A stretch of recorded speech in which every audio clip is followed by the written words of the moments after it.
afternoon, my friends. This is Paul, and I cannot believe that we live in a timeline where Nintendo is not only acknowledging the old Mario RPGs, but is actually remaking two of them, Super Mario RPG Legend of the Seven Stars, now being renamed just Super Mario RPG, and Paper Mario The Thousand Year Door, two of the impossible RPGs that we thought Nintendo hated and wanted to push aside in favor of the generic Toads.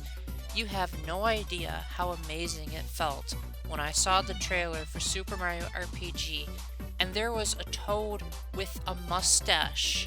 That seems like such a low bar to cross, but that is how far Nintendo went in trying to make everything so stale and predictable in the Mario universe.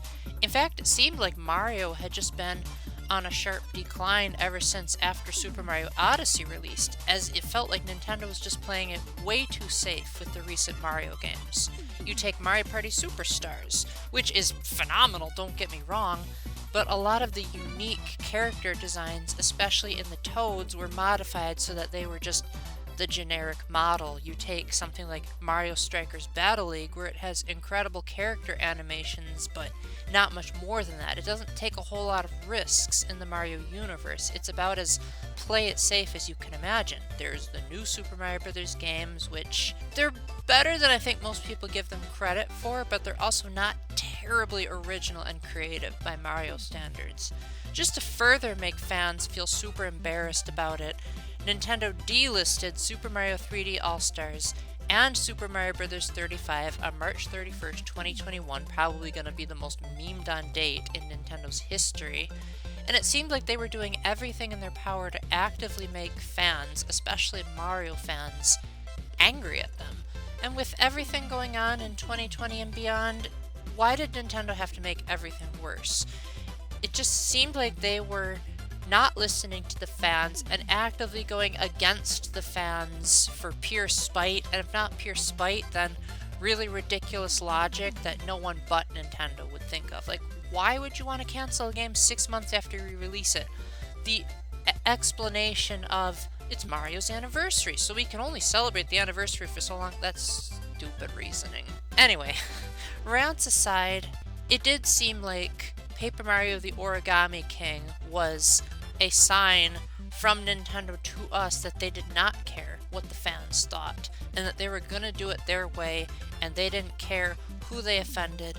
And this is more or less confirmed to be true. It's not just me making things up, because Kensuke Tanabe did quite a few interviews, and he mentioned that he was aware of fan feedback, but his design philosophy was separate from that, unless if that's just a horrible mistranslation from Japanese to English. But then, 2023 was the year when I finally felt like Mario was truly resurrected. We kept making jokes about Nintendo murdered Mario after Mario 35, because it seemed like that was when things really started going downhill. But that June 2023 Nintendo Direct gave me hope again.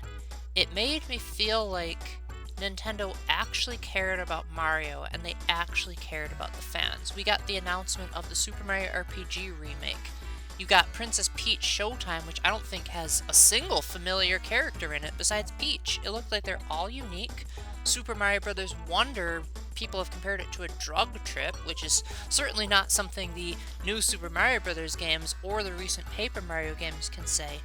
And then the September Direct mostly just reiterated on those games already announced, showing off more new features and more crazy characters, but we got the announcement of Paper Mario The Thousand Year Door coming to the Switch sometime in 2024. I'm personally thinking it's probably going to be like mid or late that year, so that could be like the just one more for the Switch before the next generation, but this is Nintendo. You can hardly ever be certain of anything. The point is, that's probably going to be my game of the year for 2023.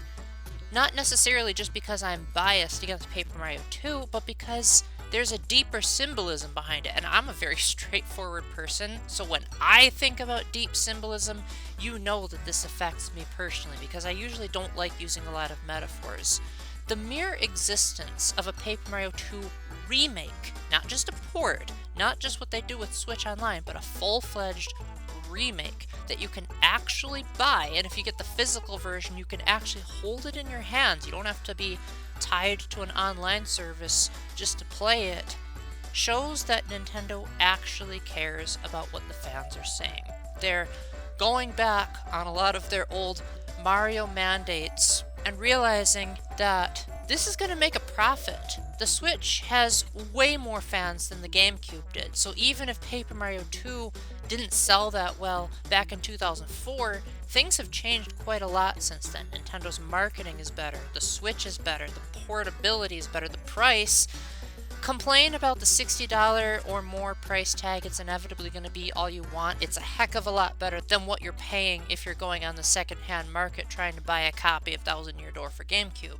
I lost my train of thought, but basically what I'm trying to say is if you support the Thousand Year Door remake, and probably also Super Mario RPG as well, you're essentially telling Nintendo that this is what you want them to continue doing. That you really care about Mario, especially Mario RPGs. You do not approve of them just copying and pasting the same Toad. You do not approve of them constantly reinventing the battle system because you can't reuse the same idea twice. You want them to stick to what has proven to be true and what has proven to be amazing and epic and taking risks, doing a lot of things I personally wouldn't do.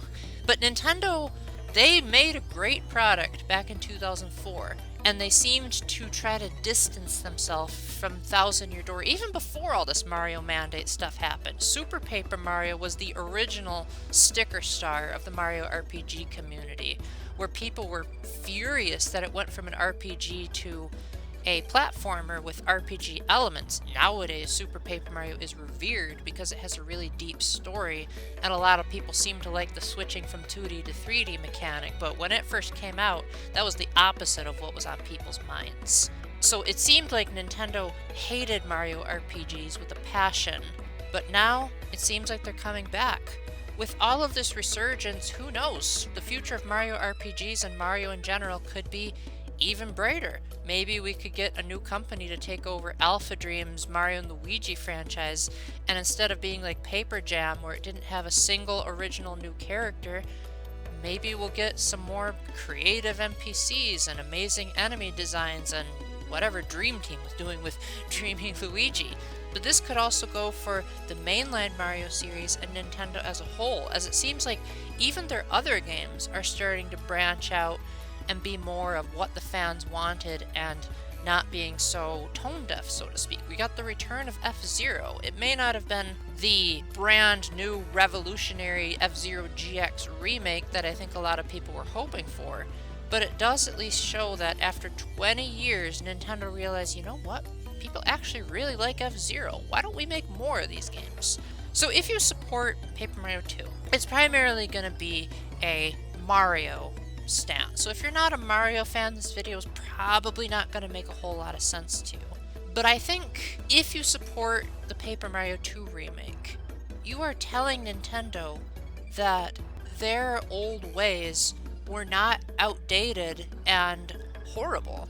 You're telling them you did a great job back in 2004. Your old Mario RPGs were phenomenal. Do not try to reinvent the wheel for the sake of reinventing the wheel. Change for the sake of change is not necessarily something that is necessary and required. Tell all the higher-ups. I don't know if it's Shigeru Miyamoto or not. Probably not, because Super Mario T recently did a video saying he's not as anti-story as everyone makes him out to be, but regardless, whoever had the idea that, oh, you shouldn't have a story, you shouldn't have original characters in the Mario world, you shouldn't modify Mario characters, throw those rules in the trash and have that person reevaluate their job. Because we really want the game to be good, we want it to be creative, and we want it to feel like it's going beyond the tropes of damsel in distress. Mario says wahoo and not much else and goes on an adventure. I could probably do a better wahoo than that. I just didn't think about it during that recording. I think that corporations typically listen based on the profit as opposed to fan outcry. Sure, they listened to the fans in the case of actually putting this remake out there and making it exist. But they'll listen even more if you buy it. Because why would they put out a product if they don't think it sells? And if it sells, they're willing to do more with it. For instance, let's look at the Fire Emblem series and how that made a huge comeback. After Fire Emblem Radiant Dawn and Fire Emblem Shadow Dragon came out, Nintendo noticed that the series was plummeting in sales. Why though? Path of Radiance is one of my favorite games ever. I guess they didn't do a good job of marketing back then. And they said to Intelligent Systems, we're going to give you one last chance. And if the next game, Fire Emblem Awakening, flops, we're going to discontinue the Fire Emblem franchise. Awakening sold well past expectations and outsold all of the previous Fire Emblem games, and they just kept that upward momentum going throughout the later Fire Emblem games. I think they went a little bit too far onto the anime and fan service route, but the fact remains that sales was what convinced Nintendo to bring back the series, because fans liked Fire Emblem Awakening and said, no, we love Fire Emblem, we want you to continue. Same with Xenoblade Chronicles. They originally didn't want to bring Xenoblade Chronicles over to the West, but fans made Operation Rainfall, and that greenlighted Nintendo to continue the series, and it was such a financial success that now we have four if you count the rest in peace Wii U Virtual Console of Xenoblade Chronicles 1. We have 3 Xenoblade games on one console, and it looks like it's still going to go strong with the way Future Redeemed hinted at future games. And so generally just that pattern of money talks is what you have to remember. Fans can outcry all they want, and occasionally the companies will listen. But if Nintendo gives the fans what they want, and the fans don't buy it, they're going to be like, well, why did we bother listening to in the first place? Say what you will about corporations and them not caring about people's feelings and all that. That's a different discussion. But if you're making a product, whether you're a small indie company or a big corporation, you're going to want to make a profit. You don't want to pour all that time and effort and not get any payback for it. As the Bible says, the laborer deserves his wages. So I think Nintendo should be expecting a profit. They obviously don't want this to be a financial disaster. But if this game is a financial disaster, it's not because it was something like Animal Crossing Amiibo Festival where nobody wanted it, and the people making it, all they cared about was making a line of Animal Crossing Amiibo and didn't care if the product was actually a worthy new HD Animal Crossing game. They were just like, we want toys. That's it.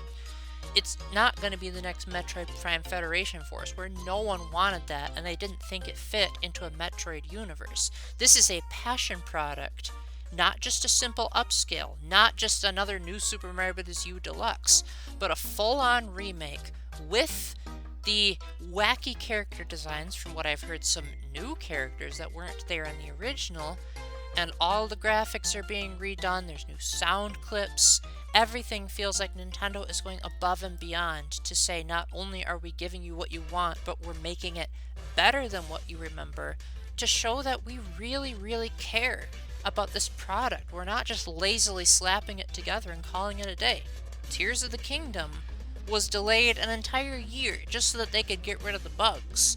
It shows that Nintendo's priority has shifted to making the games good and polished, except the Pokemon games. Those seem to be in a sort of category of its own. But regardless, it seems like Nintendo is moving in the right direction. And had my channel existed in this time period, and we can pretend that everything between Origami King and now hadn't happened and Nintendo had just stuck with this, I probably would have still kept my name as the Catholic Nintendo Nerd. I don't think I'll change it back, just because that'll make making another intro a pain in the neck. But I do think my faith in Nintendo is starting to be at least a little bit restored, because they are giving me hope that the old Nintendo is back. But they're not just going to focus on the old, they're going to both innovate and preserve the past in a nice balance. So if you have a Switch, buy Paper Mario the Thousand Year Door Remake. I'm even going to buy it. And I'm usually the type of person that prefers to rent games over buying them, but I want Nintendo to make a profit, make a huge profit, so that they know this is what Mario needs. Mario deserves way better than the way Super Mario Bros. 35 was treated. It deserves so much better than even 1% of how Sticker Star was treated. It deserves golden status. Mario is their mascot, for crying out loud. Why did it feel like the only franchise lazier than Mario was Pokemon? It really deserved so much care and respect. And we need to tell Nintendo, your efforts are not to waste. We are happy with you. You do not act like an evil corporation that doesn't care about anyone. You're actually acting like maybe you kind of care about us a little bit. Maybe that last part is stretching things, but please buy it. If you can't buy it, wait for it to go on sale, but find some way to support it. My gosh, this poetry stuff is gonna kill me. Basically, I'm not saying this trying to make money. I'm saying this because I hope Nintendo can make money so that we can continue getting great stuff. Maybe the next system, whatever it is, will be even more of a miracle machine than the Switch was. Maybe we'll get a full-on Banjo-Kazooie remaster, because how do you top what Banjo has done on the Switch? You go even further. So with that, thank you very much for listening. Let me know in the comments what you think. If you have a Switch, will you be picking up Mario RPG? If you don't have a Switch, do you think this will convince you to get one? And if not, just what do you think of the idea that a corporation might actually be listening to its fans? Let me know either way. I love to read and respond to the comments. I want you guys to feel like you have a voice on my YouTube channel, or at the very least a typing voice, because you can't actually talk in the comments. Hope YouTube adds that one day. Special thanks to my patrons Matthew Rakowski, Sploon Ghost, and Splatcat for helping me to not go completely broke. And until the next time, remember to keep the faith, stay epic, and God bless. Bye!